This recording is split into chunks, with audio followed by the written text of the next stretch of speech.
Millions of your taxpayer dollars gone, all because the money was put into a fraudulent account.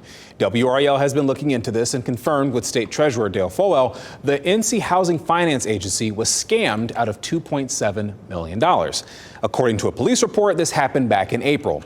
The NCHFA would only tell WRAL this was a, quote, isolated cyber incident, end quote, and a police report was filed as soon as that fraud was discovered. The SBI is looking into this. These criminals work very hard to embezzle this money. But I also want to say to your viewers that there are a lot of hardworking state employees, state SBI agents and cybersecurity folks who work for the IT departments across the state government who are working hard to stop this. And he says he feels confident this money will be recovered partially or entirely, and that state employees are trained on cybersecurity regularly. Now, just last month, WRAL reported the State Department of Public Instruction was scammed out of $165,000+ plus. That happened in 2021, but most of that was recovered.